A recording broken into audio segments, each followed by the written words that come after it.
I'm Todd A, and you are? Taylor Trask, back at it. How are you doing, Todd? I'm doing well. How are you doing? Oh, I'm good. It's good to be back, kind of in doing the podcast again. I'm Yeah, looking forward to today's episode, especially. This has been one that we've been talking about for a while.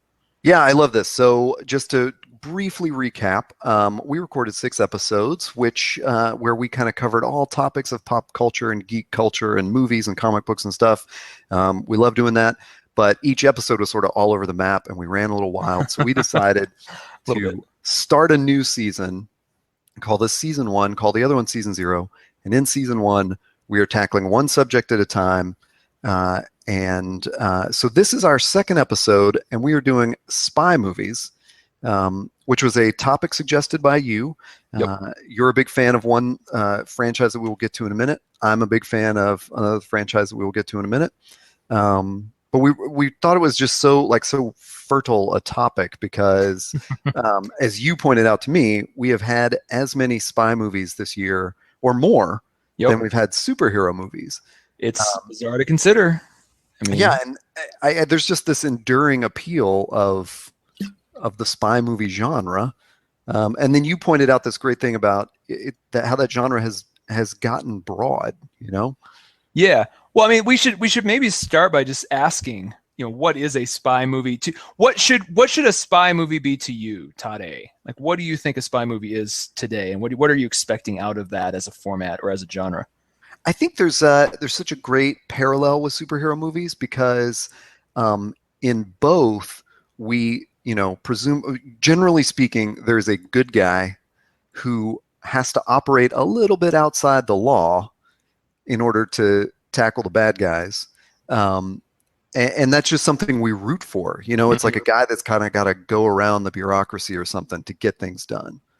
And does it have to be a vigilante, or does it have to be a disconnected entity or a disconnected persona? Because it seems like that is sort of you get a lot of the modern day spy movies that have the man against the system, or he was betrayed by the system and now he's kind of that not dirty Harry, but just sort of that Clint Eastwood vibe.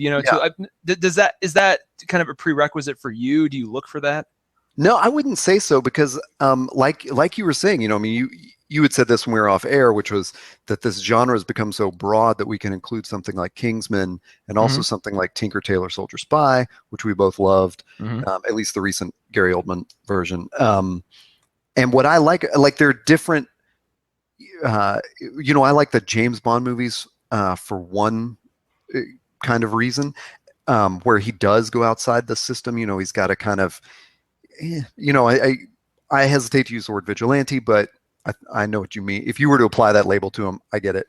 But then there's something like Tinker Tailor, which is that great Cold War setting, and where they have to kind of work within the system to, to figure out their case or whatever you want to call it, and then find the solution possibly outside the system and incorporate it. It's like there's great politicking in those.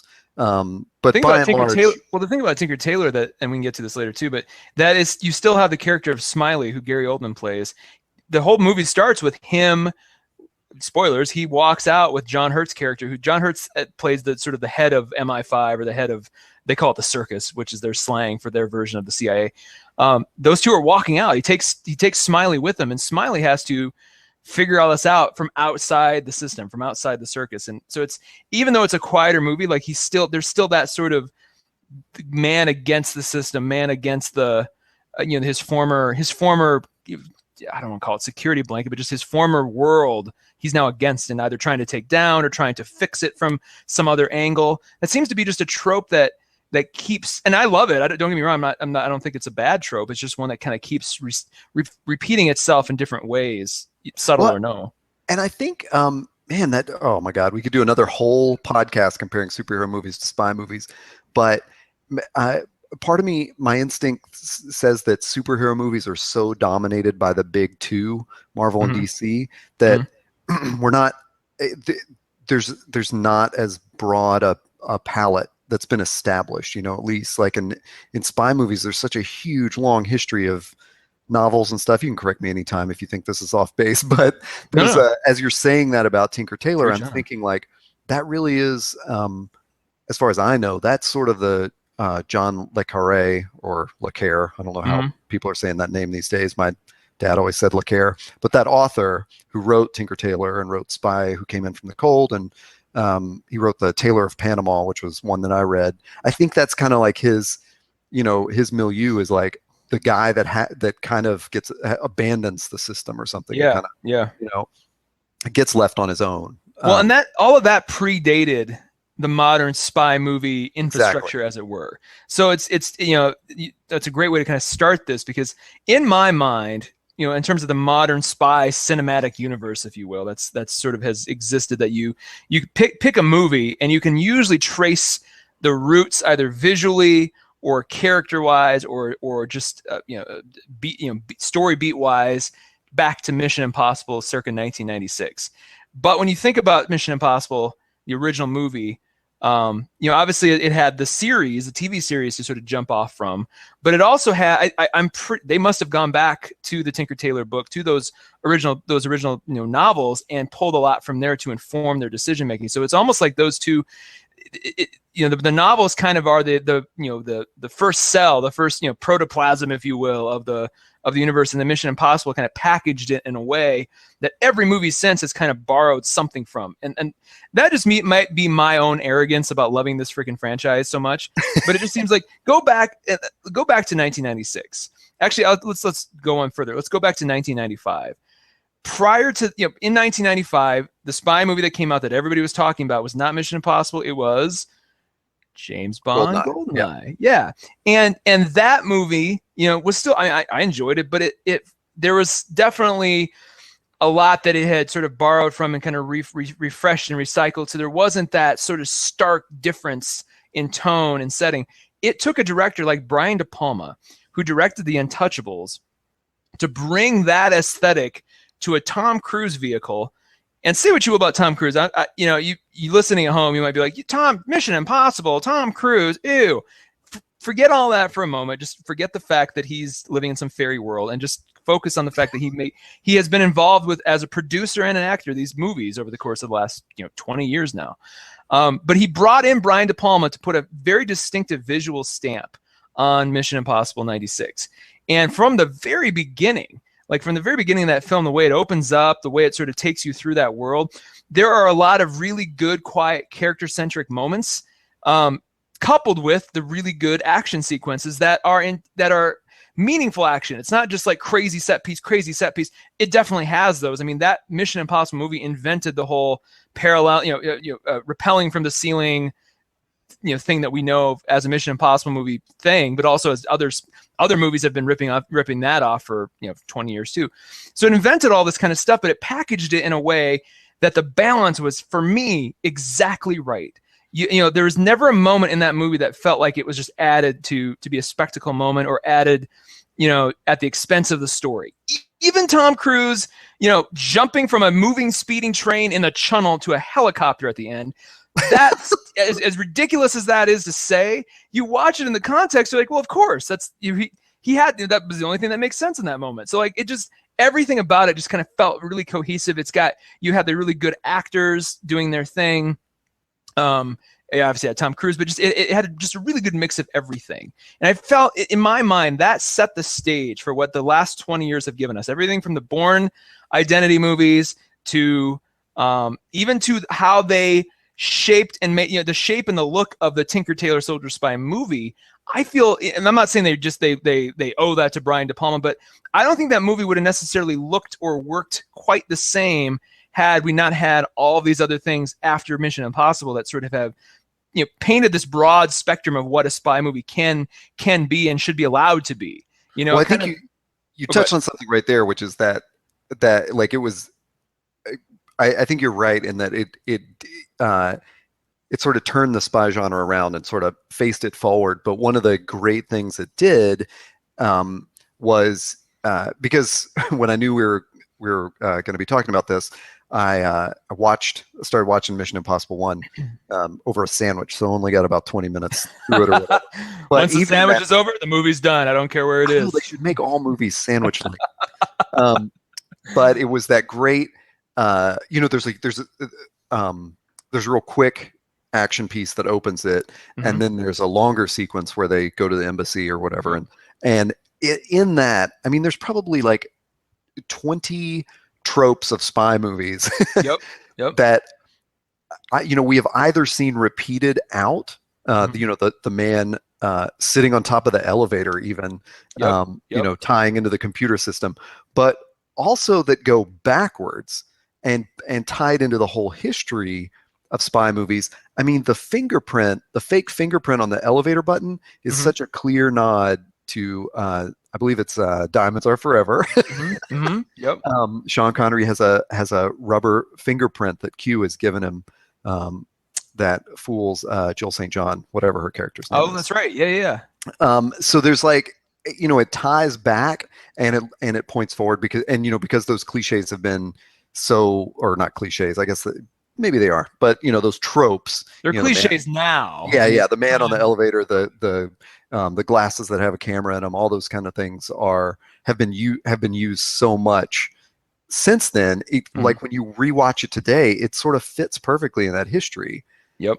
Which is weird to think that GoldenEye was a year earlier and it felt so corny. Isn't that amazing? Isn't it amazing to think that GoldenEye was only a year before that? Yeah. I mean, and I think De Palma, like you're absolutely right in giving De Palma that credit for that, for turning that around. Well, and it's like, and again, don't misunderstand me. I'm not suggesting that everything in that movie is original. You're completely right. There's a lot of history that it pulled from, and was self-referential in that way. Obviously, there was the TV series that had to give a couple nods to as well.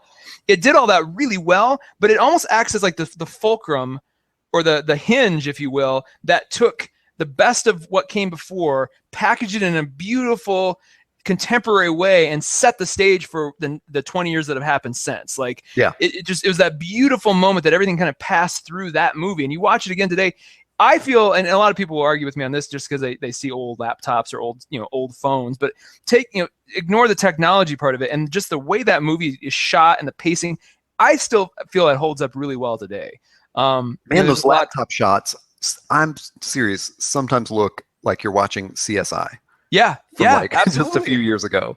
Like they're still doing that. Like, well, we're going to enhance it and analyze it. Yeah. There's a little of that too, but it just, I don't know. So when you look at kind of the spy movie genre in general, I feel 96 was kind of a benchmark year in terms of setting the stage for what we've got, which is why for me it was all the more disappointing and frustrating and just all out just depressing that Mission Impossible 2, which came 4 years, I think it was 2000. 4 years later, Mission Impossible 2 was, I even saying the words Mission Impossible 2 make me cringe because I hated it so much.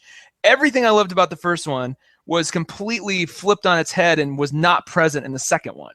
And it bothered me that they didn't understand the mechanics of what made that first one so good, and they just kind of threw all that out. Everything from, I mean, when they announced Anthony Hopkins was going to be in the second one, I remember going, "Oh my God, this is going to be like the first one on steroids." And Anthony Hopkins appears all of 2.5 minutes in this entire movie. So like just the throwaway moment after throwaway moment after throwaway moment. The story was incomprehensible, and it relied almost exclusively on these giant set pieces. Like, we're gonna have Tom Cruise hanging by a finger on a cliffside. We're gonna have Tom Cruise motorcycle gunfighting, and like all of these things that just seem ridiculous that literally didn't serve. I mean, in my mind, didn't serve the story at all. It's so weird because when we talked about this like months ago about doing this. I was always like, man, I don't think I ever saw Mission Impossible 2, certainly not Mission Impossible 3. But going back to it, knowing we were going to record this podcast, I surprised myself to learn that Mission Impossible 2 was directed by John Woo, who in like 95, I would have cited as one of my favorite directors ever for Killer and Hard Boiled. Yep. When I worked at Blockbuster Video, people came in, they're like, I want a crazy action movie. That was all I recommended, was like John Woo. Just get John Woo.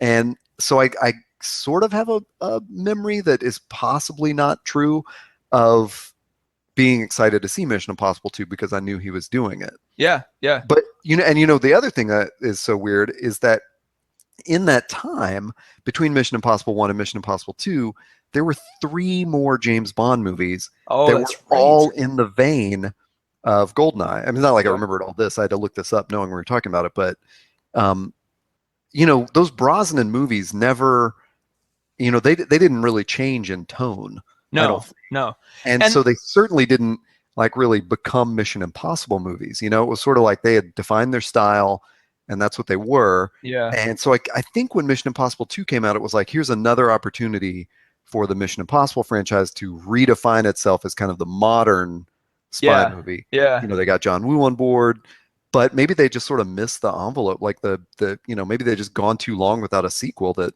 nobody really cared. 4 years is a long, long time. And think about this.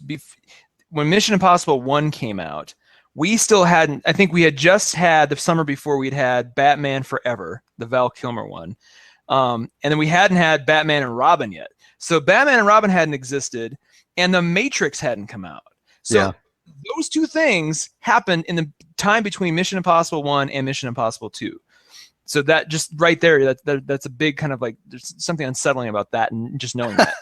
Also, though, Tom Cruise was very specific in saying as a producer, he's like, we're gonna bring in a different director every time out, and we're gonna make these feel like they're completely separate. The only thing that'll be the same is the name, me, and Ving Rhames. Like everything else will be a different feeling, a different tone, which you could argue is is an interesting idea, and that only ever got. I feel that only ever started really clicking in these last 3. So to me, it's pretty telling that you had 4 years between the first one and the second one. You had 6 years between the second one and the third one. 6 years had passed. So 10 years after the first one, they come back and the most important thing that franchise ever did was bring in J.J. Abrams to direct and produce. And since the third one, J.J. has been involved with producing them. Bad Robot has been producing the last 3. That has kept a sort of, as different as the last 3 are, there is definitely a feeling that they're part of a similar sort of universe. Like you can watch the last 3 movies and love them or hate them. There's a thread through them that feels like there's a hand guiding this.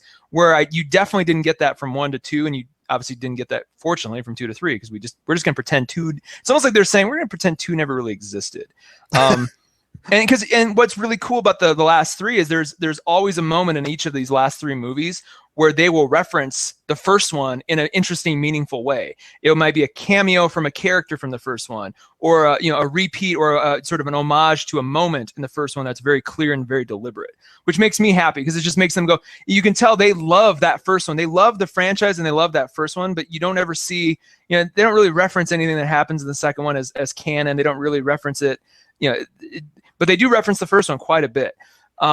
And I went to the third one really trepidatious. I went to the third one going, I got my heart broken, and this is me coming back just one more time, and I'm probably going to say goodbye, but and end up having like the best time in my life. It rekindled my love of the franchise again.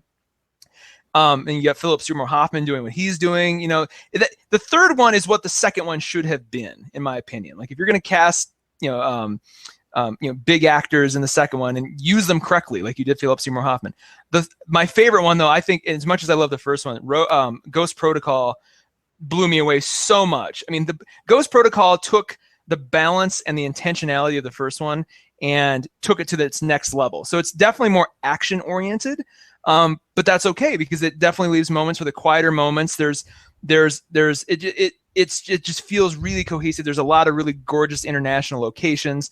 There's even corny, cheesy moments that give it levity that work really well. And when Tom Cruise is at the very end, with the briefcase, and he finally gets the briefcase back from the main bad guy, and he's like, the bomb's about to go off, and he presses it, and he goes, "Mission accomplished!"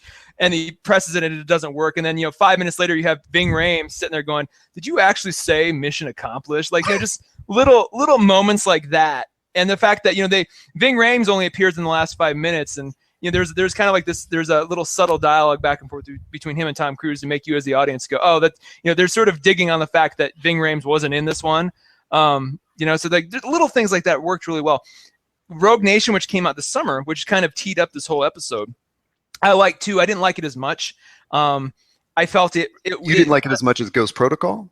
As Ghost Protocol, I think if you take out the second one and just forget it didn't happen, and you just look at the four that are there, I say this is to me, and this is just personal preference. To me, it's the weakest of the four, only because it kind of relied a little too much on action sequences and big set pieces. But then at the same time, you had Rebecca Ferguson, who is the female actress, and we can get to her in a little bit, talking about just female-led spy movies. But she killed it. She was basically an unknown, and they brought her in for this character, and just it was basically the Rebecca Ferguson movie featuring Tom Cruise, much like Mad Max Fury Road with Charlize Theron and Tom Hardy. So that was really inspiring and encouraging. I feel though, like for me, and it's nice knowing too that Tom Cruise is really liking this franchise. Obviously, it's one of the few that's still working for him, given all his other problems. But they're starting on the next one right now, so we might get a Mission Impossible movie every 2 years now, which might lead to burnout. It might lead to a really crazy, wild difference in quality. The thing that I want from this franchise, and this is kind of to kind of start to wrap up this part of it, the thing I want from this franchise that we'll probably never get, but it will delight me to no end if like the next one or whenever Tom Cruise is ready to be done, he doesn't signal that, he doesn't say out loud, hey, this is my last one. But they do set it up in a way that echoes the Jim Phelps from the first movie. Jim Phelps was the main character in the TV series. He, obviously John Voight played him in the '96 movie because the original actor didn't want to be a bad guy. After having played that on the TV series, I thought it was a brilliant choice. I want to see that same thing happen with Tom Cruise. I want to see him get so fed up with the IMF that he goes rogue or goes bad or has a crisis of consciousness or a moral crisis that he starts doing bad things and has to be shut down, and maybe at the end he redeems himself or sacrifices himself. But I want to see that moment because the myth of Ethan Hunt has been kind of blown up in the last couple movies, to the point where in Rogue Nation there's a scene early on where he goes into a kind of a meetup, one of those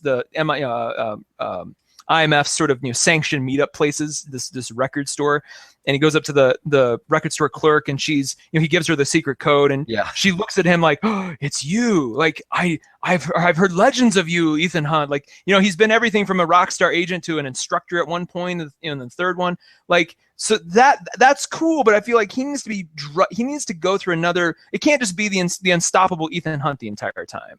And there was parts of Rogue Nation there was even a monologue kind of towards the end where, one of the characters starts, the character who's supposed to be the head of the IMF, or at least investigating the IMF, gives this monologue about how awesome Ethan Hunt is, how he'll never stop and he'll always be there. And then he appears and he actually goes, Hunt, like it's just there's this mythology built around that character that I'm fine with, but it kind of needs to be messed with. And so I would really look forward to another movie kind of doing that, almost the same way that the Skyfall and just the Daniel Craig run of Bond films, I feel has kind of done that to some extent with the James Bond character. It's put him at odds with MI5, it's put him at odds with the world, and that could, I'll let you go on more about that, but I want to see that now happen with Ethan Hunt. I want to see that, and I think that will, and continue to use different directors. That's fine. That's just where I want to see it go. Well, that's totally interesting to me, because and this is probably we should have another whole podcast where we just talk about following characters. Yeah. But just because I don't care for Ethan Hunt at all. Which is weird because, and it's funny too, because now we've done at least 2 podcasts in a row where you've sort of like offered apologies for liking Tom Cruise or something. And I think Tom Cruise is great, man. I think he's fine, but I get shit all the time from people. And he's actually, there's another podcast called Q&A. And I'd really encourage anybody to go find that. It's one of the most recent episodes. He and the director, McQuarrie, do just a whole hour on Mission Impossible. And you get a real good sense of how that movie came together and how a lot of it was sort of made up on the spot and just magically sort of worked. It's Q&A with Jeff Goldsmith. Check it out. But you come away with that podcast with a huge appreciation for Tom Cruise. Like, here's a hardworking guy who really loves doing this and loves this franchise so much. but at the same time too, I appreciate that, but I'll still get people coming up to me either in comment sections or in person going, Tom Cruise, oh, and just, you know, with all the other stuff haunting him. So I feel like I always have to I hate that I have to disclaimer that every time I bring it up. Yeah, it's true. So, but you know, anyway, but back to the original, my original diversion was, I think it's interesting how that character persists for you. Obviously, he persists for a lot of people. Like that's a character people like watching. I think that was probably why I kind of didn't care about the other Mission Impossible movies, was because I didn't, which is very different from the way I cared about Bourne movies, you know? Mm-hmm. Mm-hmm. But it also may explain why I sort of stopped caring about James Bond movies. Although I'm really going to lay the blame for that on Brosnan and, well, let's get into that. The people responsible for that. Yeah, I'm really curious to know, because you are the resident James Bond expert, basically. I mean, like, yeah, I know just enough to be dangerous, but you've read the books. You've been there. Yeah, I would hesitate to claim that title, but between the two of us, and especially between these two franchises, I'm definitely like steeped in the Bond lore, you know, not the Mission Impossible lore. So, mm-hmm. But you know what you were talking about, Brian De Palma, and there's this crazy fact that I recently learned when I was watching Casino Royale again, and I was thinking to myself, like, God, this is such a change in style when you watch Casino Royale as like the introduction of Daniel Craig. Mm-hmm. And I looked up the director thinking he must have been on one of those later Bourne movies or something. You know, it must, like, there's some connection he's got to that more visceral style. Mm-hmm. And mm-hmm. It turns out he was the director of GoldenEye. That's amazing. So let's just make that clear. The director of Casino Royale, the first of the Craig movies, directed GoldenEye, the first of the Brosnan movies. Yes, and Green Lantern. But anyway, well, you know, that that sounds like that's a too good to be true kind of thing, but it is true. He did, yeah. But it's like there couldn't be crazy. There couldn't be two different movies. I mean, when we talk about style and consistency, as different as Mission Impossible 1 was to 2, to me, GoldenEye and Casino Royale couldn't be further apart at stylistically speaking. Oh yeah, and it's who knows how much of that was directed by the Broccoli Company, I guess, who owned the rights or whatever, and you know, maybe there was a legacy they were trying to carry on or whatever. But I thought I would drop on you, and maybe I may have actually said this in a previous podcast, but I have always seen James Bond as having two schools of actors, Connery and Moore. And I think every other actor and every story sort of falls into one of these genres, and or one of those schools, I guess. So George Lazenby, who took over for Connery, was a Connery actor. He was serious in the role. Mm-hmm. They were much truer to the books. You know, it was a serious spy. There were rules. There was a bureaucracy. Like, he was definitely, you know, a rule breaker, but he was still, he was still accepted by by the bureaucracy. And then Moore was like, he was a little more flamboyant. The movies were classic 80s movies that were really, you know, borderline silly. I mean, Christopher Walken's role. Christopher Walken as a villain, that's all you need to say. I mean, what was his name? Like Zorn or something? I remember he had like a blimp, maybe. Yeah. It was ridiculous. And you know, they had they got a little, you know, they got a little far away from the book. This watch, I carried it on my ass, Mr. Bond. It's like, I actually forgot until this week that he was in it, and I was Googling Christopher Walken for other reasons, as you do, and came across that picture of him with the blonde slicked back hair, and was like, he's oh my young God, in that movie, isn't he? Like, it kind of throws you off. You're like, what is this mannequin that looks like Christopher? Oh God, that's Christopher Walken. Yeah, he looks like a robot Christopher Walken. Yeah. Yeah, so, I'm so used to seeing the older version. It's creepy. So then the strange thing happened, which I remember as a kid, which was Pierce Brosnan was widely heralded praised, or whatever you want to say. He was widely expected to be the next Bond, but he had contractual obligations to this dumb TV show called Remington Steele. Oh, that's and they right. gave the role to Timothy Dalton. So wait. So I did not know this. So He was supposed to be Bond in like 86. Wow.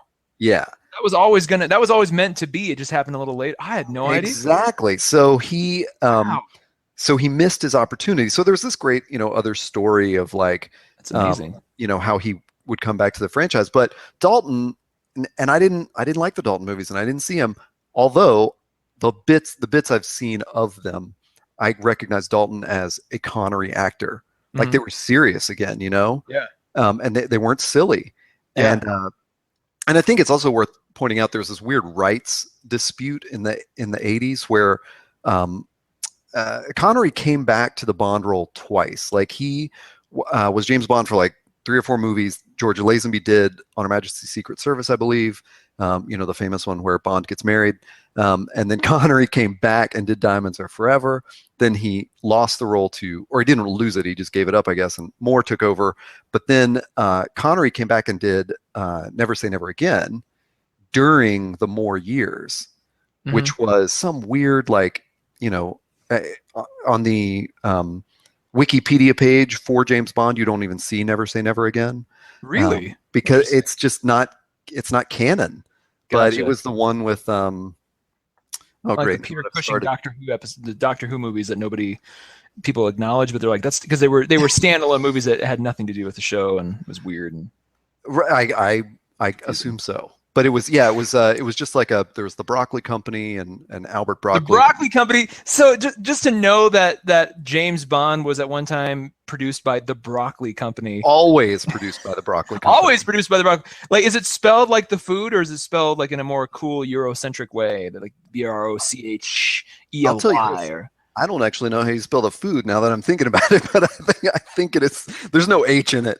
Okay. Okay. It's Albert Broccoli, I guess, was the main guy. And I'm scrolling hard, but I can't. It sounds like a bad Sesame Street joke, almost like James Bond is brought to you by the letter C and the Broccoli Company. It's just like, what? Yeah, it was a great vertical integration for the for the vegetable industry in the 60s. Broccoli was hot back in the 60s. Now, oh man, so every spy was eating it. But Popeye's got that spinach.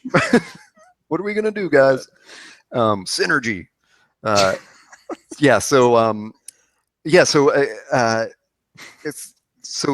was this, Dalton comes in, he's a Connery actor, and then Brosnan comes in, sort of, assuming the mantle that everyone thought he should have had 2 or 3 years earlier. And it's like, I just remember there was this tremendous hype, like, we're doing it right. We know the Dalton movies screwed it up. We're getting everybody back. This was one of the rumors that was floated at that time, was that Sharon Stone might actually take over the role as James Bond. Whoa, seriously? I don't think anybody. I'm pretty sure that's what I remember from 1994. See, that's or whatever. Something they would be calling for now. Like, that seems much more like, oh no, put a woman in the role. They were throwing all sorts of crazy stuff out there, like how to revitalize this franchise. Wow. They pick Remington Steele to do it, and they stick him in a Roger Moore movie. Yeah. And then they stick him in 3 more Roger Moore movies. It was like, I wanted Casino Royale in 95, and I had to wait 11 years to get it, you know? So then that brings us to Daniel Craig, who is absolutely a Connery actor. I think I once made the argument that Brosnan was a Connery actor trapped in Roger Moore films, but whatever. The films are still corny, and they, it's so interesting that you brought up Mission Impossible, and that I agree. It like sort of flipped the genre and faced it forward, because those Brosnan movies were just like, they were looking back at he's got these silly gadgets, and he's like, these crazy ridiculous stakes of, they were just nuts. Denise Richards was like a nuclear physicist. It was fucking unbelievable. Was that the one where they're rolling through the oil, like the water slide oil thing? That's like, they're like basically taking a water slide ride through the oil tube thing or something. Possibly. They were definitely on a submarine that started filling up, and Denise, or Christmas Jones as her character was called. Well, there's definitely like a very gratuitous moment of like, let's just cover this lady in water. Um, it was just stupid, you know. Well, And then that's it's funny that like when you and I talked about this months ago, you had to remind me that Judi Dench was in those. I was like, yeah. oh God, like I totally. She was the only like symbol of credibility in the entire damn thing, which is probably why they're like, Judy, we were very sorry this happened to you. Here, we're gonna give you proper movies to be in with proper storylines. I tell you this though, the reason I was late to James Bond was because I had two choices given to me. I had GoldenEye, which, to be honest, I sort of enjoyed GoldenEye. It wasn't necessarily my cup of tea, but it was fine. But then everything that came after GoldenEye just got worse and worse and worse. Meanwhile, Mission Impossible comes out and just blows me away. So I'm like, well, I prefer this style. So I never really latched on to James Bond until Casino Royale came out, and I was really trepidatious about that. And I actually had a friend that almost hold my hand and walk me to the theater and go, no, this will be okay. Just wait, enjoy it. And I left there going, okay, I think I can actually swing with this now. I really dig this.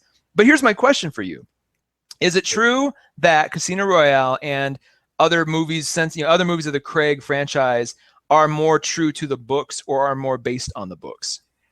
So on one hand, this is a totally different discussion than like a current superhero movie or Game of Thrones or something, because it's like, who the hell cares if they're based on these novels? Oh, sure, like 50 or 60 years old at this point. But there is, for the weirdos who read James Bond novels when they were 12 years old, like me, in the middle of Casino Royale, there is the entire novel Casino Royale, which was so fantastic. And I remember watching that in the theater and being like, holy shit, they've done it. They've put, like, it is like, I mean, aside from the really distracting fact that they play Texas Hold'em and not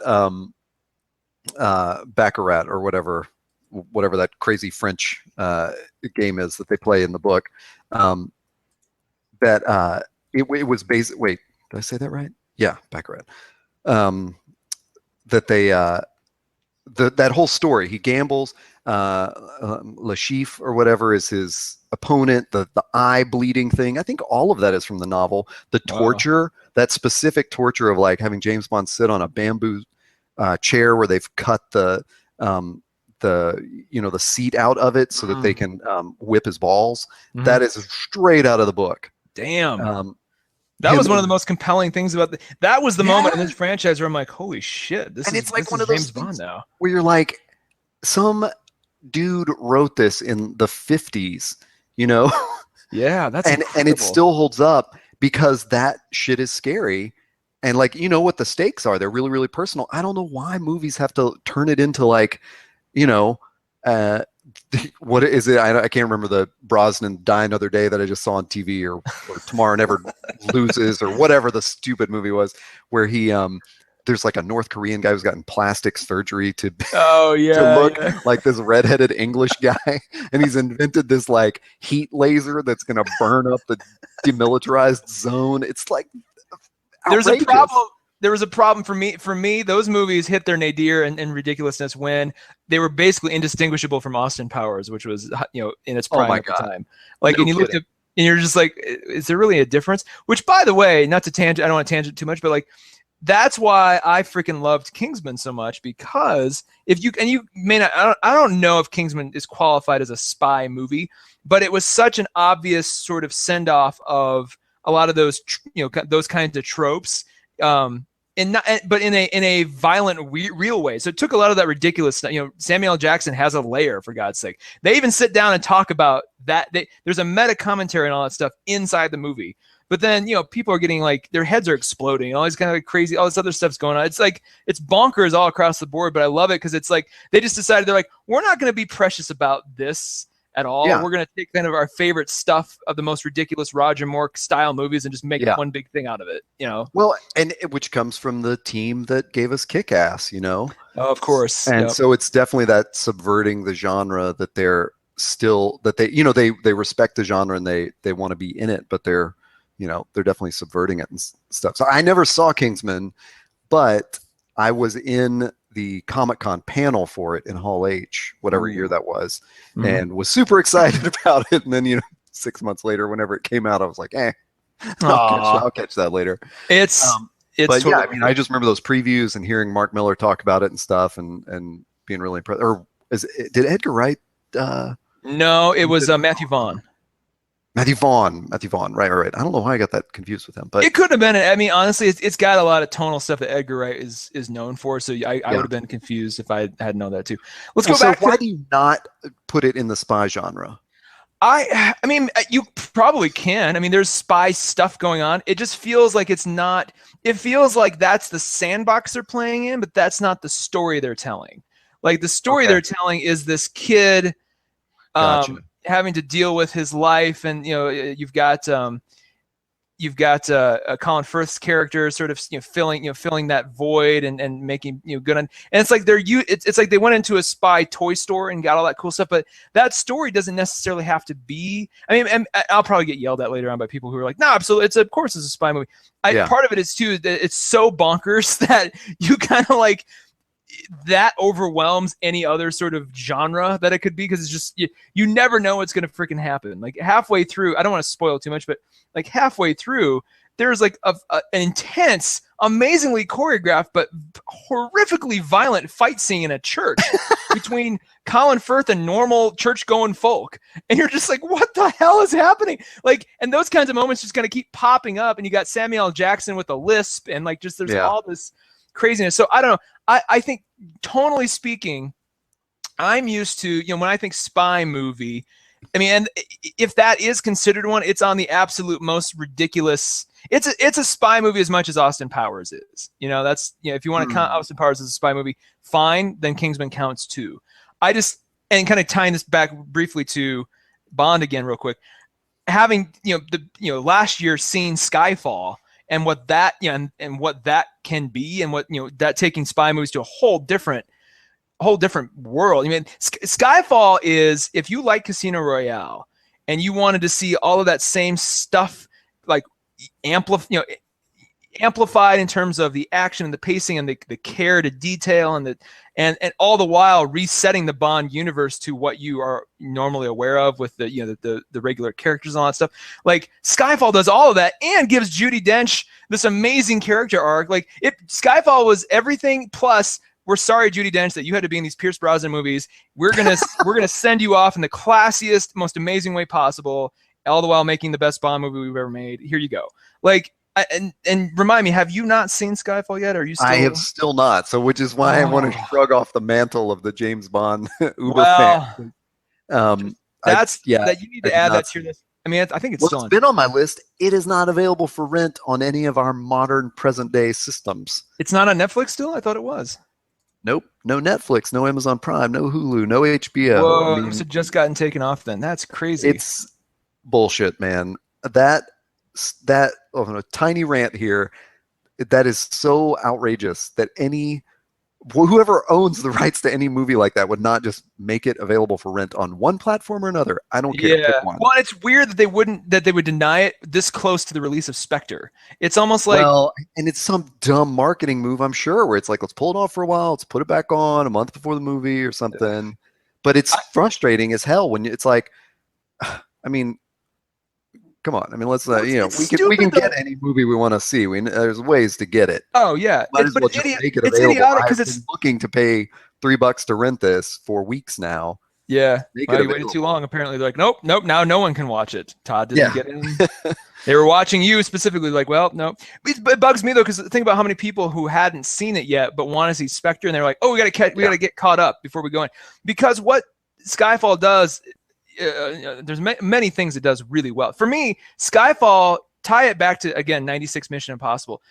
All of that amazing stuff that made 96 Mission Impossible work so well is carried through into Skyfall. You see it all present. You see the quiet character moments. You see the great, purposeful, intentional action.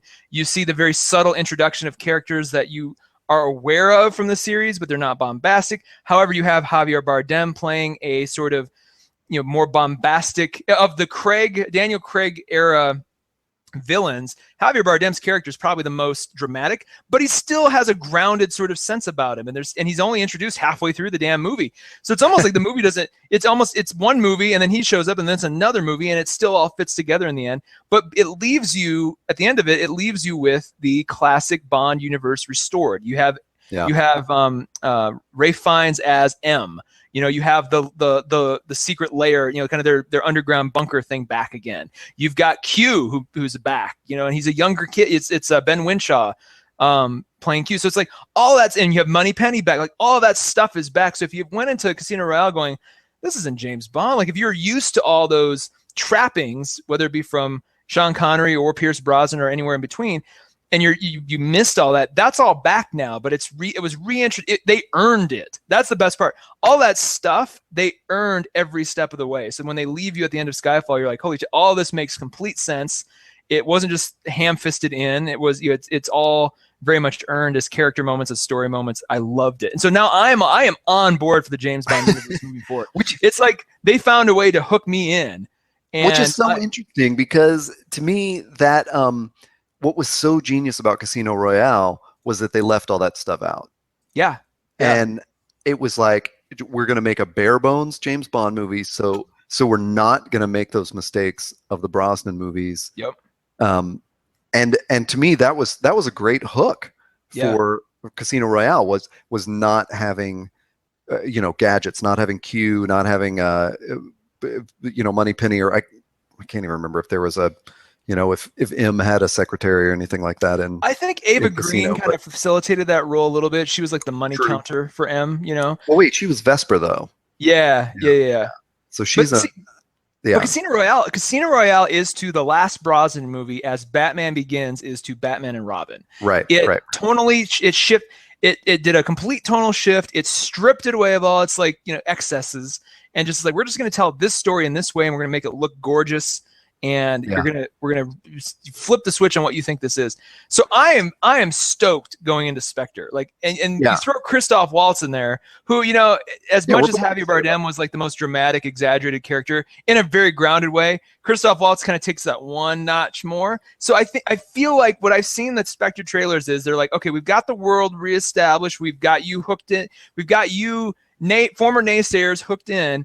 Now we're going to very slowly move the knob on how sort of exaggerated we can be. We're not going to go too far. We're just going to, every movie, we're going to tick it just a little bit more and just a little bit more until we feel that we're, and I think they're just going to keep doing that until they feel the pushback or the resistance, and then they'll be in that comfortable sweet spot. That's just what it feels like. I mean, I'm sure they may not be that intentional about it, but what are your thoughts on the Spectre trailer? Because that's the next big one coming up. I'm pretty excited, and only today, on the day that we're recording this, did I watch the second Spectre trailer, which has come out, and it's just awesome looking. Like I love the look of the film. I too am totally excited about Christoph Waltz being in it. I have no worries or fears about this movie at all, and I'm totally interested to see Skyfall, and I definitely will before Spectre comes out, one way or another. And because I although I'm not worried about it at all, I do bring that up about bringing in the rest of the universe. Like what there's something in the trailer about James Bond's car. And you kind of, for a minute, I'm like, uh-oh, Yeah. Which is so funny because when I was a kid, Roger Moore's submarine car was the coolest thing I'd ever seen. Sure. So, but I guess maybe we just live in a world of like such high-tech stuff that to see sort of silly movie versions of high-tech stuff is, kind of gets us off point. Like we want to see the real stuff that we already have working, so I would be fine. I'm fine with a sub car. I mean, especially when you have Ben Winshaw couldn't be a more just like he's like the librarian version of Q. So there's nothing exaggerated about him at all. He's not like, James, I've got a new invention for you. He's just like he's like. I mean, they first meet in Skyfall. They meet at an art gallery, and he's just sitting there. He's like, "Hello, James. I have this." Well, they've definitely made him sort of, and from what I'm gauging from the Spectre trailer, he's more of like the geek. Yes. But I mean, Desmond Llewellyn in the Connery movies was definitely like, he was like a proper gentleman. He Was wasn't he as goofy as he was got in the Roger Moore movies because so he was Q? That was the actor who was Q the entire time up until John he Cleese, was, right? yes, he was even in a Brosnan movie or two, and they brought Cleese came in to take over. That's all you So, need to say about the Brosnan movies towards the end. John Cleese was Q, for God's sake. As much as I love that man, like the fact that he was Q is just like, I know. but no, so it's like I feel like they have earned the right to pull in ridiculous moments like that because they have a ground. They'll do it in a grounded meta kind of way that might be actually self-referential and funny. Because they got to have some levity in those movies because they're getting.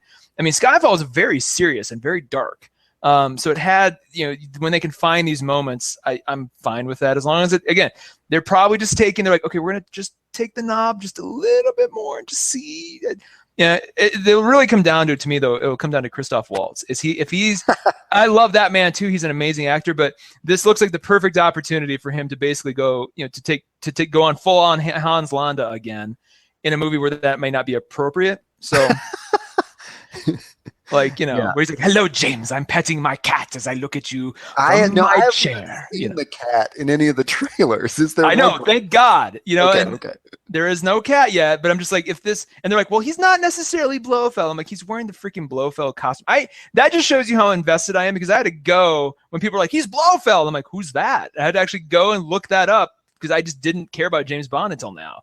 So I'm just like, oh, that guy. And, obviously, when I saw the picture of the former actor, it all clicked for me who that was. But I'm just like, oh, okay. And then that's the costume. And okay, I see. This could be cool. So we'll see. I don't know. Let's segue that though into a couple other franchises that aren't, the big two are obviously Mission Impossible and Bond right now.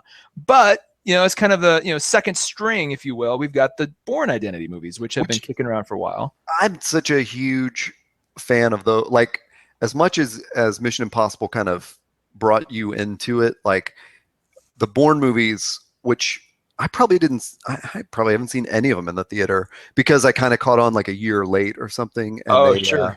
But I just, it was sort of like I just sort of wrote them off like, I figured it was kind of a what do I want to say, a low budget version of Mission Impossible or something, but they had such a great hook to them. And I don't know, maybe they, I think they're we're sneaking him into this spy genre because he's using the covert skills that he acquired as a covert operative or spy or whatever, but not really in the capacity of, he's not spying for a government or, they took that that theme that's sort of introduced in Mission Impossible, where it's the spy whose government has turned on him, who now has to go spy on them and figure out where he is and whatever, and or maybe not the entire government, but at least his little agency is trying to knock him out. But I think they just upped the stakes a little bit for me because I guess in Mission Impossible, at least in that first one, I know it's like 10 years prior, but you don't really know who this.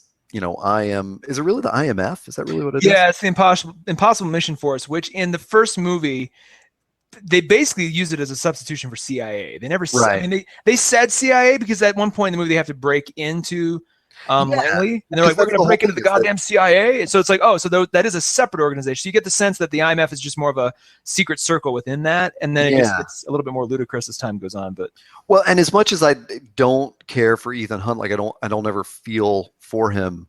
The Bourne movies just did such a good job of like making me really feel for that character, and which also, like Mission Impossible, sort of respawned this genre of, I mean, like how many shows or cartoons or comic books or whatever have we read now where there's like, I mean, look at American Ultra, where there's just an agent who's been taught these skills and then had his brain wiped or whatever, his memory wiped, and is sort of like learning them, it doesn't understand why he knows that, karate or whatever.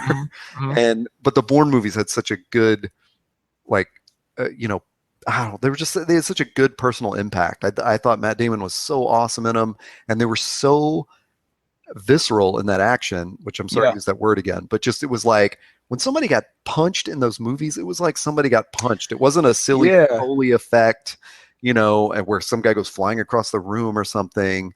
I mean, it was like, man, that hurt. Somebody gets stabbed to death with like an ink pen in that first one, I think, and it's just awful to watch. Yeah. I really did like the first one. I liked it too because they didn't focus so much on the love story between him and the female. I forget her name. Was it Julia Stiles who played her? No, she was the secretary or the assistant at the spy organization. I'm talking about the chick he meets at the embassy. Oh yeah. Okay.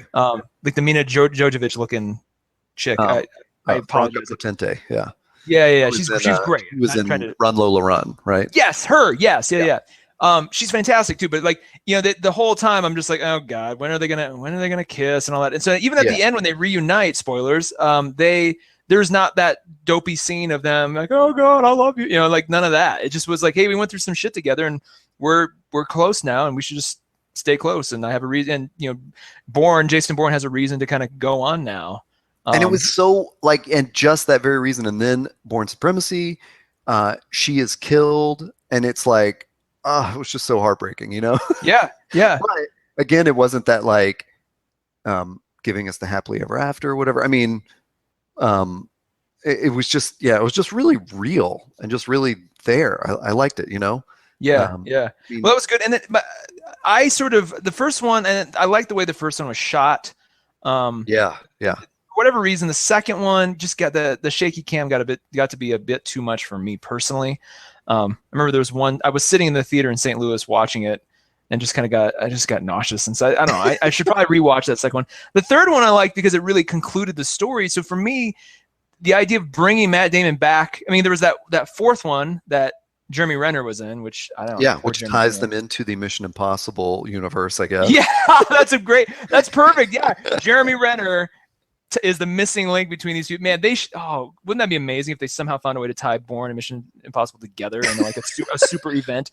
And it turns out the whole time, and then Matt Damon comes back in, and they're both just ripping face masks off of the other one or something. Awesome. It's at the end. It's just Ben Affleck and Matt Damon. Yeah. No, at the end it's just Fred Savage. He's like, it was me the entire time. You're like, what, Fred Savage? Where have you been? He's like, I've been everyone.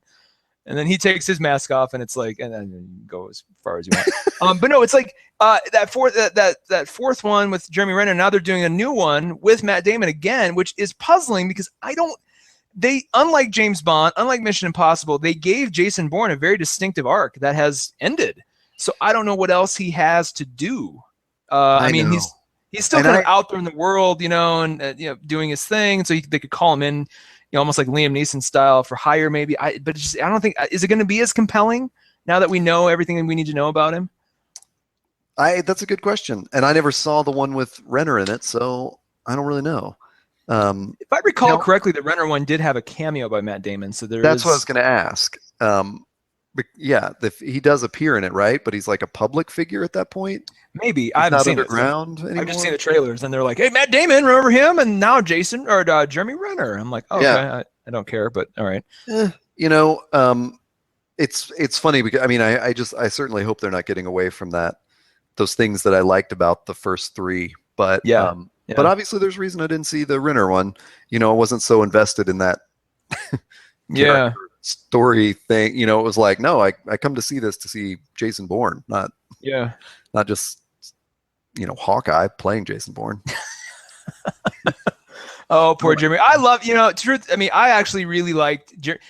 Here's a little trivia for you too. Jeremy Renner in Mission Impossible, I really like him, but he was brought in because Tom Cruise was done. He's like, I'm gonna be done after this movie, so we're gonna bring in like the guy who's gonna replace me, and we'll kind of get him acquainted with the audience. But then all of a sudden after Ghost Protocol, Tom Cruise is like, oh, I love this, I don't want to stop. So he's just gonna which is why Jeremy Renner had sort of a reduced role in Rogue Nation. Like he didn't have a lot. His character moved more into an administrative position in Rogue Nation, which was cool. It fit, it made sense because in Ghost Protocol he was introduced as sort of an analyst anyway. Former agent, now analyst, and so like that made sense, but it was a little strange to go, oh, okay, so this, all right. But let's kind of keep going through. We had Bourne as a we mentioned Tinker Tailor earlier, which I think Yes. Tinker Tailor Soldier Spy was such the one with Gary Oldman. I believe there's a 60s version. There's a 60s TV show or a 70s TV show that's much revered. And anytime I've discussed Tinker Tailor online or with others, there's always kind of these camps of, oh God, the movies. No, not the movie. The series is so good because apparently the series, was 5 episodes and took its time and was more loyal to the books, blah, blah, blah, blah, blah. Yeah. I might at some point watch the series, but the movie for me was so captivating and wonderful that I don't think I'll ever need to watch the series personally. Well, the series did have Alec Guinness in it, huh? Did it really? I didn't know that. So Obi-Wan Kenobi was in Tinker Tailor Soldier Spy the miniseries. Who do he play in the series? George Smiley. He was Smiley. Wow. He asked John le Carré to introduce him to the role. Sorry. Wow. I'm reading off of Wikipedia. He asked John le Carré to introduce him to a real spy to aid him in preparing for his role. I'm surprised they didn't just give that to Christopher Lee, since Christopher Lee was a spy and many other things. It's like, God, was Lee not in it? How could he not be? That's surprising. He played Alec Guinness. It's so crazy. Christopher Lee as Alec Guinness as George Smiley. And they just start ripping off masks again. You're like, hey! They're all the faceless men. At the bottom is Arya Stark. Maisie Williams waves at the camera and you're like, Maisie Williams is alive in the 60s? What? And the credits start rolling. Like, what the hell just happened? And like nobody believes you because no one else will watch it. Like, yeah, the series. Oh my God, you got to watch it.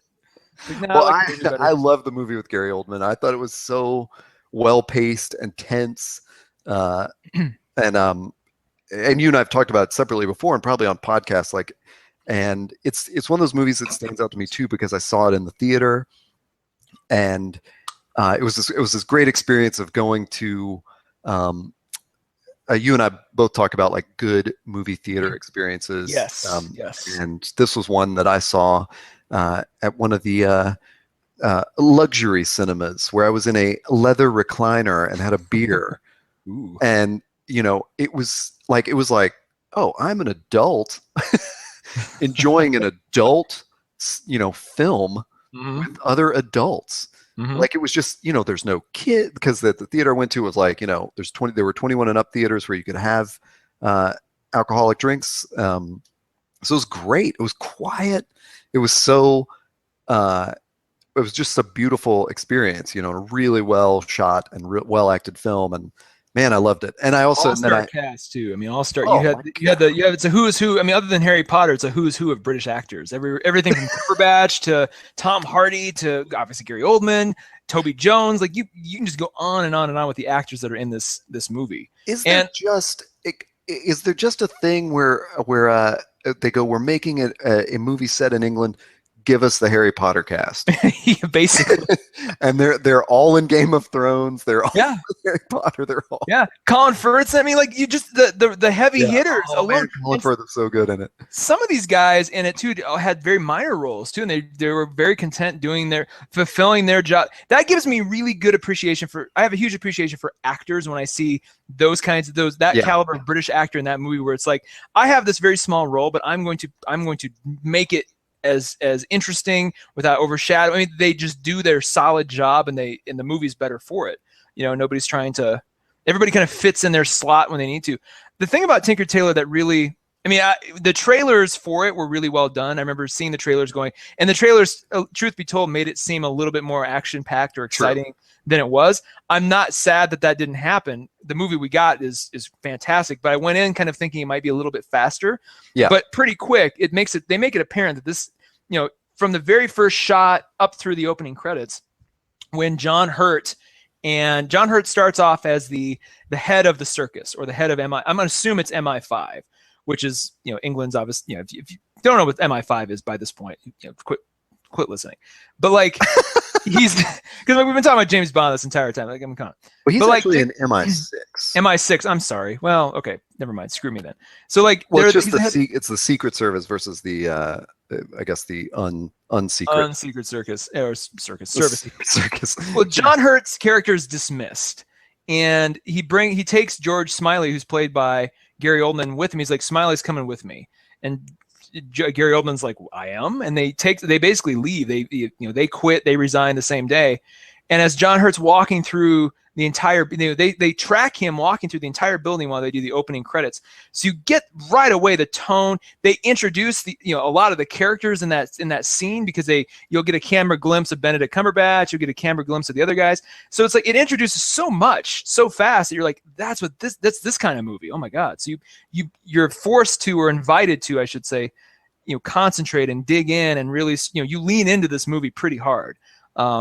Because if you don't, I've talked to people who have fallen asleep during it. I've talked to people who just weren't paying attention. They missed a bunch of stuff. Like, you need to be aware and engaged for this to be a good movie for you, and you're rewarded as a result, I feel like. But it takes those quiet character moments that Mission Impossible 1, again, I'm going to keep going back to that as sort of the model for what you can pull from.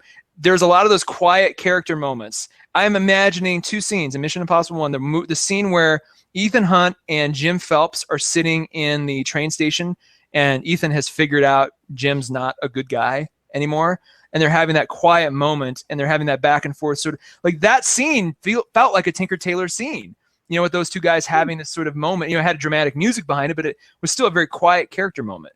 I'm going to have to watch all of MI1 and Tinker Tailor now again to sort of refresh my memory. There was a lot of that. And I'm not saying Tinker Tailor's like, we're going to do it like Mission Impossible, but just like for me, again, Mission Impossible opened the door and created this giant broad spectrum for what a spy movie can be and be good. And Tinker Tailor is like, we're going to pull from the quiet, intentional moments part of that, and we're going to make a really good, compelling, interesting movie. You never see the bad guy's face, like the main sort of bad guy that is the Russian equivalent of George Smiley. He's referred to. You see his feet, his maybe his waist, but you never see his face. And then the reveal of who the actual traitor is really compelling and really interesting and very realistic. I don't know, just everything about it. I loved it so much. I just discovered that was directed by the guy that directed the Swedish film Let the Right One In. Oh, interesting. That crazy vampire film. Wow. Yeah. Well, so that kind of explains some of that tension and stuff like that. I was also the scenic design and the production design. Like, you watch this movie and you're like, there's no way this wasn't shot in the 70s. Like, how on earth? Oh my God, no kidding. How on earth is this a contemporary movie? Every location, every piece of clothing, car, everything is like so period. And I'm just like, it blew my mind, because I'm like, where in London do they find all of these things and make them look so consistently? Yeah, part of that world. And there are really subtle things that I'm the first two times I watched it didn't pick out. George Smiley, once he is dismissed, or once he's forced to resign, the first thing he does is he goes and picks out a new pair of glasses, and that's a very sort of important moment for him, putting on this new persona of now having to investigate the company that he just left. And so that pair of glasses is a very intentional thing that I didn't even. I caught it, but I never thought of it in that way until the fourth or fifth time I watched it. I was like, oh my God, he's picking out these. That's an important scene. So like little things like that, you can watch Tinker Tailor Soldier Spy dozens of times, and you'll find things every time you never saw the first time, and it just makes it a richer experience every watch. If we go back to the beginning and what I want from a spy movie, I don't think there can be anything better than that. I think if you can create a movie experience that is that layered and that nuanced, you can still provide action, you can still provide pacing and all that. But if I can rewatch a spy movie again and again and be like, oh my God, and just pick out these things that I never saw before because there's so much, that to me is the true sort of success of the genre. Well, and I think when back on that topic of like what we want out of a spy movie or something, and when I think of what got me into it, and especially when I was reading the original James Bond novels when I was a kid, and there was I as much as I hate bureaucracy and portrayals of it and the frustrating machinations of it, there is something so interesting about the humdrumness of the bureaucrats who are doing the spy work and stuff. And what I remember from those early James Bond movies from the books, is that there's a whole lot of him putting on a suit and going to play cards with the gentleman at the club to get information. It's not this modern version of him hopping online and going through his, secret profile hacking or whatever. It's like Yeah, there's a lot yeah. of just like going out in the streets and talking to the guy, having a drink with him or smoking a cigarette or smoking 400 cigarettes or whatever he did. Well, I'm glad you mentioned that because the other movie that does that really well is the Robert Redford, Brad Pitt movie Spy Game. I feel like Spy Game is the modern American successor to Tinker Tailor Soldier Spy. It's like they looked at that one. How can we make a similar kind of movie that's still original but very much rooted in that space? Because a lot of that movie takes place in a conference room. That's one I'm totally unfamiliar with. So it's really good. It came out, I think, around the same time as the first Bourne movie. So there's a lot of cinematography and everything, but it fits into that sort of vibe really well. That kind of that early aughts spy movie sort of vibe and everything. But it's like it's Brad Pitt. Robert Redford is on his last day at the CIA, and Brad Pitt does something really stupid and gets caught. And they're investigating it, and they bring Robert Redford's character in to try to get some intel into why Brad Pitt did what he did. And Robert Redford realizes that the conclusion of this is they're either going to let Brad Pitt get killed by the Chinese, or they're going to hang him out to dry, in a public hearing or something. It's going to end bad for Brad Pitt. So the entire time, Robert Redford is trying to play the character of giving them what they want in these conference room sessions, all the while he's still in because as soon as he leaves, he has to turn in his card and everything because it's his last day. So he has to stay on campus and try to figure out a way to help Brad Pitt this entire time. And then while that sort of sequence of events is going on, it's flashing back on his relationship with Brad Pitt, how they met, how he trained him. So you're getting a lot of that sort of the normal sort of spy international kind of flavor that you're used to. But it's very much this movie that's very character driven, very much people doing nuanced things. There's not like, high technology that can help them do anything and everything. A lot of the way that Robert Redford's character ends up helping Brad Pitt is old school techniques and old school, fax machines and ways of disguising paper and documents and back channeling and, negotiations over phone and all that kind of stuff. If you watch it today, it's kind of a refreshing analog way of doing, spycraft, which and I think that was intentional. Even in 2001, they looked at, like a lot of these movies are getting a little silly. We kind of want to ground it more in, what would a guy do without access to his normal stuff? How would he help his friend? And it's really cool. Man, I got to check that out now because what you just said there reminds me of one of my favorite movies of all time. That it's one of those things where it feels like only my dad and I are aware of it, which is this movie called No Way Out with Kevin Costner. I have not heard of this. Oh my God, it is so good. Or is it definitely a spy movie. 7. Oh. In the bureaucracy. Is it 87? Is that what you said? 87, yeah. Yeah. Gene Hackman is Secretary of Defense, maybe something like that. Oh, I have seen a clip of this on TV, and it is such a good. Oh man, what is that? There's an industry term for when there's like a TV show that takes place all in one room. I think it's a capsule episode or something like that. Oh, sure. It's something like that. But but that's basically what it is. So it's like they basically just turn up the heat in the Pentagon because they know, at one point at least, there's things that happen outside of the Pentagon over the course of the days. But it's one of those great things where there's a ticking clock. It's like we know by this hour we're going to have information, and we've got to, find this person before that information is revealed.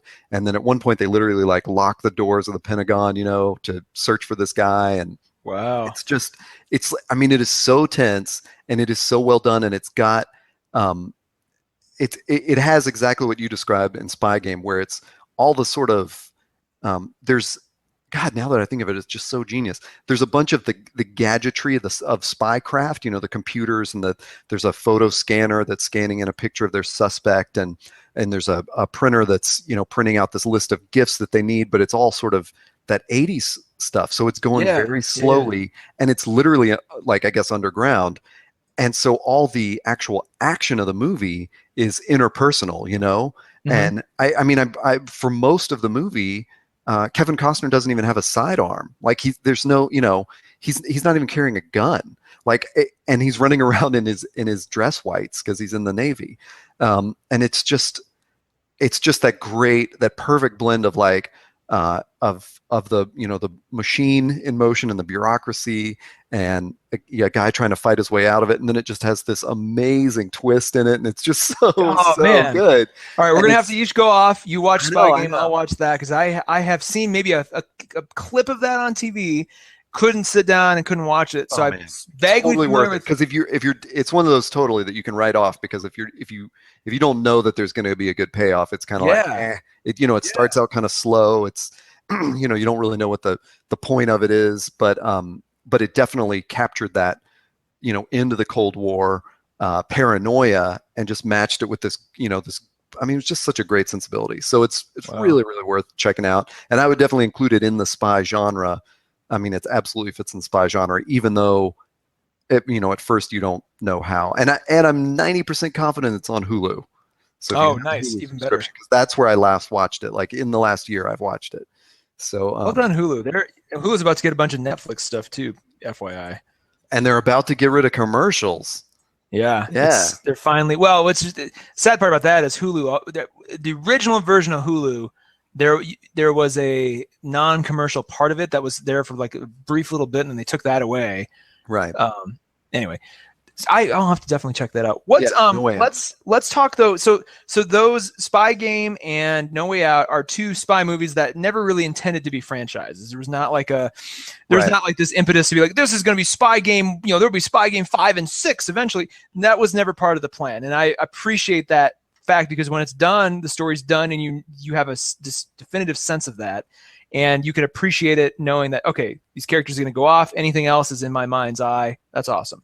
What about movies though that didn't that came out that wanted to be, there was an intention, a clear intention that these were supposed to be franchises that did not happen that way? Well, I think the funniest one is the one you put on our list, which is The Saint. Yeah. With, as I recall, Val Kilmer. Yep. And I never even saw it. I don't remember anything about that. Now, let's not rag on The Saint. It has its charm. It came out the year after Mission Impossible, so there's a big sort of desire to mimic tone, and there's a lot of shots that could have been right out of De Palma's playbook, which is cool. It tried so hard though. You can tell baked into the DNA of this movie is this is going to be a franchise, and The Saint is going to be, this is the first Saint movie, and I forget what the character's name actually is. It had Elizabeth Shue in it. She's charming. It's a charming little movie. I don't think it got as much, it might have worked better 10 years later actually than that. I mean, maybe not. I don't know. It wasn't as corny as the Brosnan stuff. So it kind of straddled that middle line, right? So it's like there was some cheesy stuff, and there was a weird moment or two in it where it's like all of a sudden he retires from being a spy and they go off to the country and you're like, what is this? Like there's weird sort of pacing moments, and then when they rein it back in again, it's fine. It also includes that actor, and I hate that I don't remember his name. There's this Russian actor who's always like the cliche Russian general or Russian villain. That was the first time I remember seeing him too. He plays like the father of the mafia clan. That's sort of the antagonist of the whole thing. That guy's really good. So there's a lot about it, but that movie ends with like a massive wink to the audience, like, stay tuned, there'll be more. And you're just like, no, there's not. And so like you get the sense that leaving that movie, every time you watch it, you're like, you kind of feel depressed because you're like, there was never a follow-up, and they sort of they so wanted there to be. And I haven't seen The Man from U.N.C.L.E. yet, but I've heard that they were really angling for that one to. I mean, they've got to be angling for that to become a franchise, right? I would think so. I mean, it's got two name brand actors at this point. Which begs that question that I always ask, which is like, why are we trying to make everything a franchise? And I mean, I think some of the movies we've pointed out that we're clearly passionate about, Tinker Tailor, Spy Game, No Way Out, like these are movies that could not, like they're good because they could not be franchises, Exactly. And then there's a movie like The Saint, which is probably in some respects, at least those you described, like it's bad because it was trying to be a franchise, it's so that's it's I really like, what's his name, I'm gonna call him Superman, Henry Cavill. But he but I just think it's so strange especially when and this is what I thought when they made Mission Impossible, which was like, why try to reboot a franchise that we recognize the name of, but we don't have any connection to it. Yeah, It's like that's a people great who point. are old enough to remember Man from Uncle don't know who the hell Henry Cavill is or Cavill. Well, it's interesting because Mission Impossible 1 came out, I think, 8 years. I think it was 88 was the last special or TV incarnation of the Mission Impossible TV series. Because I think that the series was like late 70s, early 80s, and they did like a series of like one-off like special event kinds of things.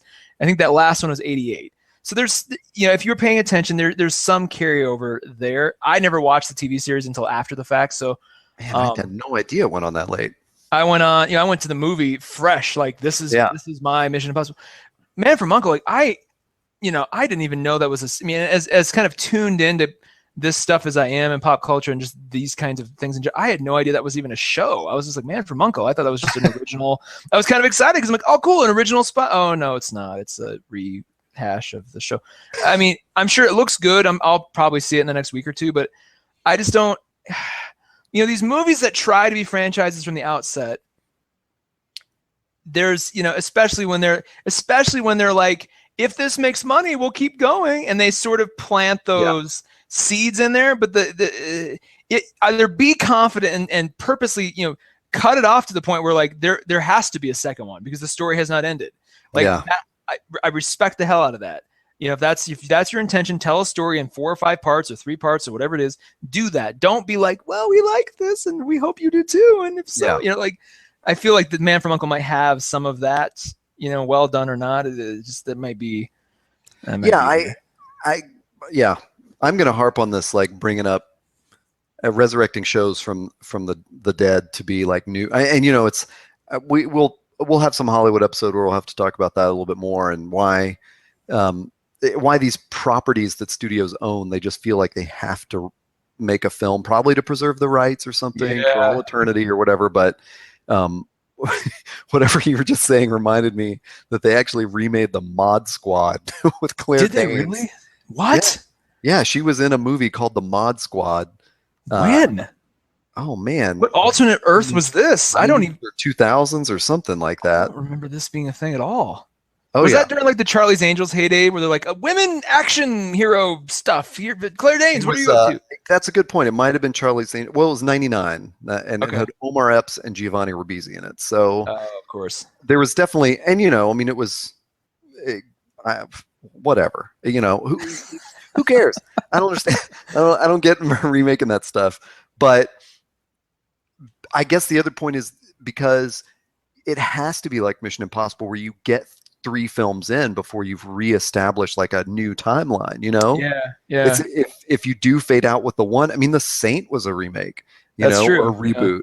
So if you're just rebooting these like 70-year-old characters, nobody cares, like unless you get enough time to tell that story. So it's just such a weird thing. So maybe Man from Uncle. Maybe I haven't seen what it's doing box office wise. Maybe it does well. Maybe it does well enough on VOD and on demand that it kicks up another one. I've seen really positive Twitter comments about it.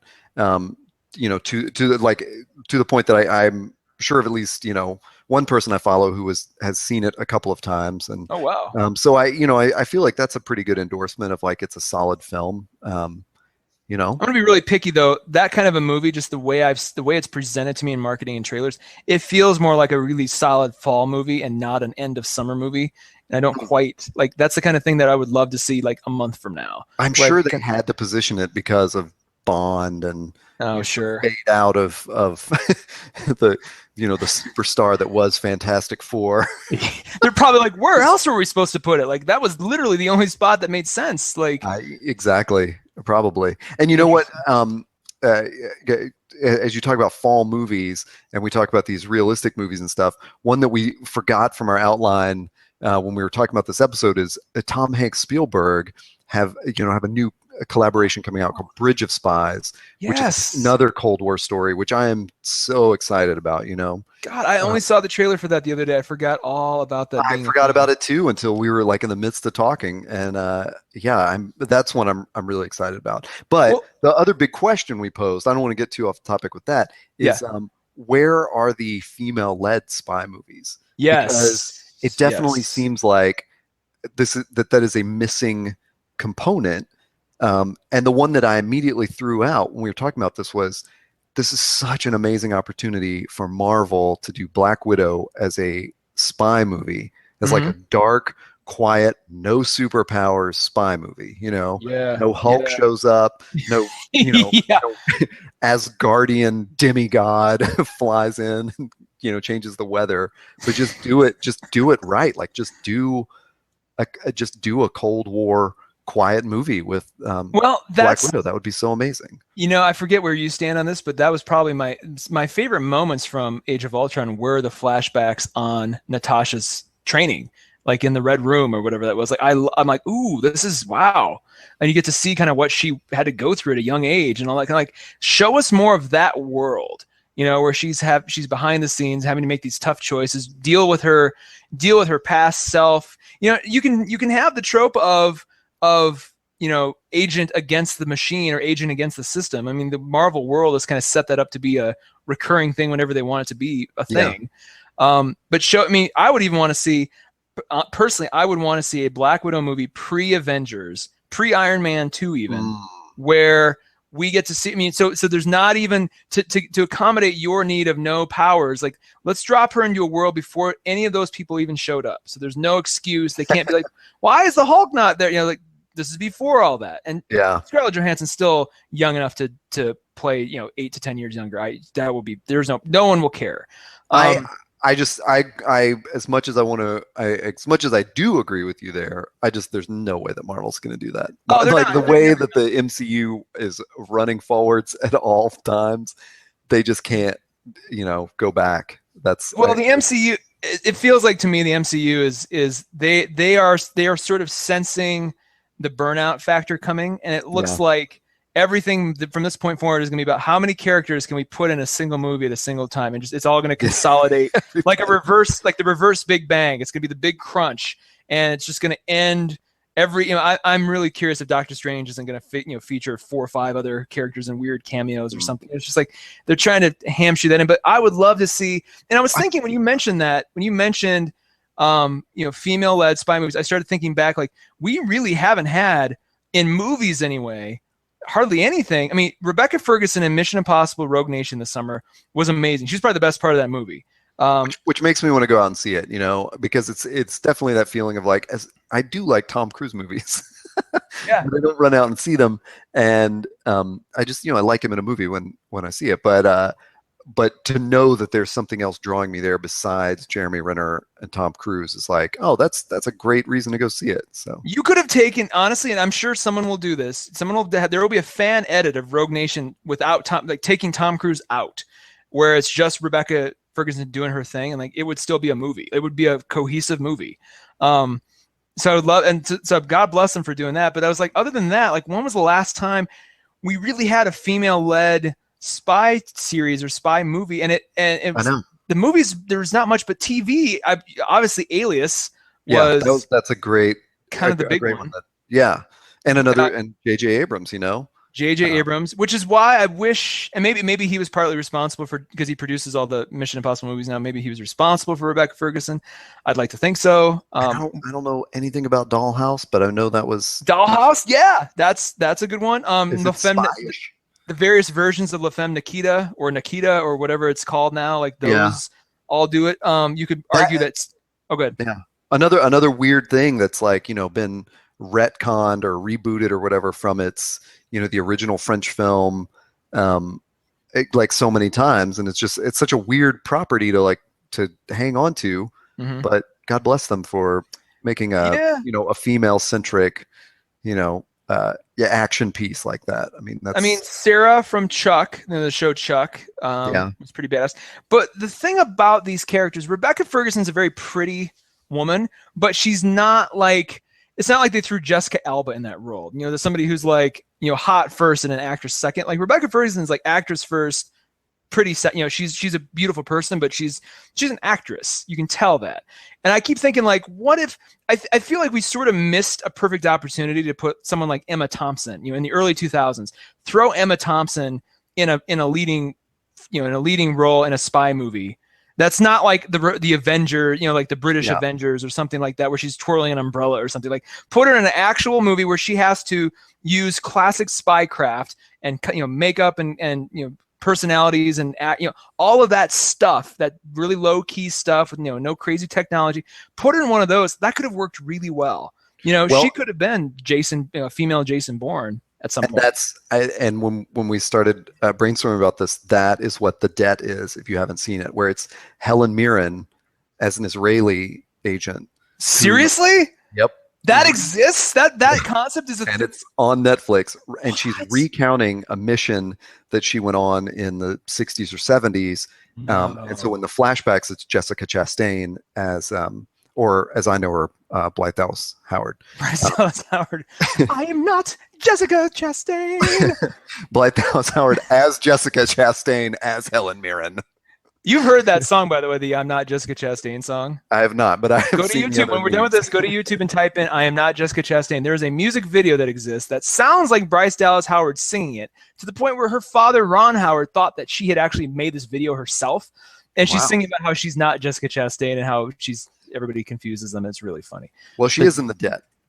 Oh, Jessica Chastain, that is. But anyway, it's a good movie. It's very much along the lines of. Oh, Kieran Hines is in that too. Oh, I'm in. Yeah, it's real good. And then I brought up this other one that it is along the Black Widow lines, which was Haywire with Gina Carano, which I'm a fan of because I'm a fan of Steven Soderbergh, and I love that it's this quiet, again, like no gadgetry kind of movie. It's not really a spy movie. I mean, it's a government contractor who kind of goes rogue and stuff like that, but it's definitely worth checking out. It felt very much when I was watching it like a female-led Bourne movie. Wow. So basically these are exactly what I'm describing. They already exist. They're just not as well. I mean, I am sad that I did not realize The Debt was this. I mean, it came out 5 years ago, but this should have been on my radar.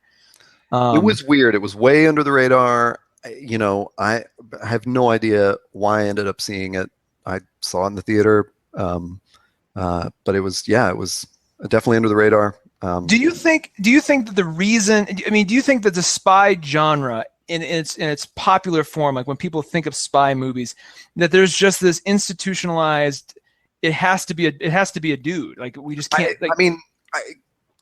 I mean, come on, it's got to be. I mean, I think that is. I mean, especially because what really makes a spy movie is that it's happening in an institution. Mm-hmm. Oh, I just thought of another great one that's not a spy movie, but Hannah. Have you seen that? With oh my God, it's so good. Another another strong female lead. Eric Bana is in it. Oh my God, Kate Blanchett's in that one. Yeah, and Saoirse Ronan and Kate Blanchett. Yeah, it's oh my God, it's so good. Yeah, but it's kind of a Bourne thing. There's sort of you've been trained since birth for this role that you don't know about. Mm-hmm. And her father had, quit a secret agency. And so Kate Blanchett is like coming in trying to, bring them both back in so it's definitely like that Bourne feeling. But anyway, back to your point, I think that's exactly it, because we're talking about this old institution that's traditionally men, and that's just sort of baked into the DNA of a spy movie, which is got to be ridiculous, like in real terms, at this present day. Like we know there have to be female spies. Why are there not female-led spy movies? Why is there not some, franchise of that? To me, Alias did this, fairly well itself, but to me, females are far more interesting. You females can disguise themselves much more convincingly. Like, you can throw a wig and a beard on Tom Cruise, but it's still Tom Cruise. Like, you can, women can like, they can very subtly adjust their appearance, and they're a completely different person. Like, so just that level of spycraft in general is really compelling. And then I feel like you're tiptoeing around like a gigantically accidentally sexist remark, and I'm just trying to I'm trying not to. Well, I'm just simply saying You watch any spy movie where a dude has to go in disguise, and it's kind of these ham-fisted, these lame attempts. I mean, granted, there's been some really good ones, but there's a lot of these are just really lame attempts to disguise it. Whereas women they're much more malleable in that, you know, they can be. A man can't pretend to be a woman undercover. A woman could pretend to be a man. Oh man, I mean, you want to talk about like genre conventions and stuff like that. It's definitely more accepted when we watch. I think this is where you're getting at. When we watch a woman change her appearance, it's done through makeup or something. And when we watch a man change his appearance in a spy movie, it's some stupid rubber mask that he rips off. Yeah, yeah. You know? And I think that's such a that's such an interesting like genre, or what am I trying to say? Gender role too. Is that they don't you know, it would be sort of too feminine or something to watch Tom Cruise put on a bunch of makeup to look like someone, you know, so they give him these masks or whatever. They give him these masks, and it's sexy as hell when women have to like do tech, you know, like they do smart tech things. And as I'm saying all this, there's also in 2010, same year that Helen Mirren movie came out, The Debt came out. Salt came out. Remember that with Angelina Jolie? Oh man, good point. I had completely totally going off on a crazy tangent now. Yeah. Well, and as I was saying this out loud, I'm like, where have I seen this before? Of course, Angelina Jolie goes on, you know, she changes her appearance very subtly throughout that thing. And Salt was a movie, and you may or may not know this, originally meant for a male lead. Yes. They may have even offered it to Tom Cruise or something, you know, at that point. And I forget how it changed or how it happened, but they're like, oh god, we have to give this. Somebody made a impassioned case for give this to a woman. Angelina Jolie is up to the task. It has to be a woman. We can't throw another dude in these movies. Yeah, and it was and I believe it. I'm looking it up. It was looks like it was pitched to Tom Cruise. He may have even said it too. From what I remember, like there was an interview where they're like, either him or the producer, the director's like, I was offered this, but I was like, it can't be. I can't. This has to be a woman. Which you go back and watch it, and you're like, how can this not be a woman? Like this looks like it was made for a female lead. And I bring this up only because that was a movie that could have been a franchise that sort of had the seeds of a franchise baked into it, but there wasn't as big of a wink to the audience as like The Saint had. So you can watch it and it can exist as a standalone movie, but if they had continued to make more, it would have been fine. You know, we're 5 years away. They could make another one fairly easily. You know, there was 4 years and then 6 years between Mission Impossible. So this could be, maybe Angelina Jolie's the one. Maybe she's the one that can, if they do another one. I just hate Liev Schreiber, so there was that element. That element was sort of lost on me. Oh my God, Chiwetel Ejiofor was in that too. I didn't know that. Directed by the guy who directed The Saint. What? No, not really. Yeah. Really? Yeah. Philip Noyce. Oh my God. Man, so we could totally go off on this huge tangent. I feel like we should wrap it up. We've hit this. You know, we've before we accidentally say something. We'll leave you, the loyal listener, to think about that one. Mull that over in the time between now and our next podcast. Yes. Man, I don't know how to take it out from there. I mean, that's like such a we get into the dream casting moments and we could go all night. But yeah. Well, let's just say this: watch The Debt, watch Hannah. Watch Spy Game and Tinker Tailor Soldier Spy and No Way Out. Do we No Way Out? It's definitely watching that one. Yeah. Watch all these movies. God, anything you've suggested, you know, since we talked about James Bond, like, I love it because I haven't seen half of these, and they all sound exactly like the kind of thing I'm looking for. So this is good. Yeah, I'm excited to go back and now see how the next 80 minutes of Mission Impossible is. The post sandwich. Yeah, you better eat that sandwich slow. Yeah. Yeah.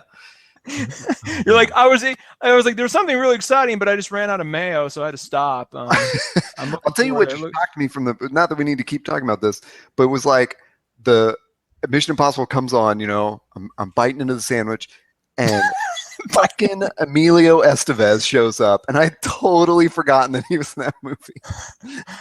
Which is sad because he's a true fact. He's uncredited in that movie. He like dies in like 5 minutes. I know, but it always bugged me because I would wait till the credits and you go to IMDb. I think he might finally have been on IMDb. You watch the credits and he's not in it. And you're like, and I'm sitting there as a little 14-year-old me going, did I dream that? Is that somebody else that's not Emilio Estevez? That is Emilio Estevez, isn't it? That was him, right? And sure enough, later on, once the internet became a thing, I can go, oh no, that was him. But yeah, it's that is one of those like. That is funny to think that in the 90s you could do a role that brief and not be credited, and people are like, "Oh, dude! Now if that were today, they'd throw him in the trailer. It'd be like featuring Emilio Estevez. Like he'd be on the bill just because it'd be so shocking when he died. You'd be like, oh my god, what's going to happen now? Like that would be their whole marketing gimmick. Even in '95, man, I don't know what the Emilio draw was. Oh, he was still hot. I mean, Mighty Ducks. I like the guy. I mean, he was great in Men at Work. Oh God, I haven't even seen that one. For me, Emilio is Mighty Ducks and maybe a couple other things, and that's probably. Yeah. Well, speaking of spy movie franchises, Mighty Ducks, which I've still not seen any of. So we'll button it up with there because you chastised me one time for not seeing any Mighty Ducks. I was like, I'm getting reference. So yeah. Excellent. On that note, cool. It's been fun, man. Let's can't wait to do this again. So hypothetically, we have a new website set up as we record this. Mm-hmm. I don't know the domain name though.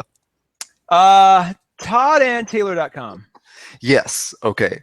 Find us at ToddandTaylor.com. Find me at HeyToddA on Twitter, or HeyToddA.com. And where can we find you, Mr. Taylor? I am Taylor Trask on Twitter, and you can also find me at just simply TaylorTrask.com, although I don't post there as much. So Twitter and then the show website are the best places to find me. Cool. Thanks for listening this far. If you've made it to episode 2, Todd Taylor Show, season 1, episode 2, please check us out at ToddandTaylor.com and listen to all our past episodes and find out what's coming up next. Yeah, and let us know too if there's any of these movies you like or have seen, or if there's other movies we haven't talked about. Definitely let us know in the comments section or tweet us, and we'll definitely incorporate that into future episodes and future blog posts and all that good stuff. So anyway, from me, Taylor Trask, and from you, Todd A. We'll see you next time. Later.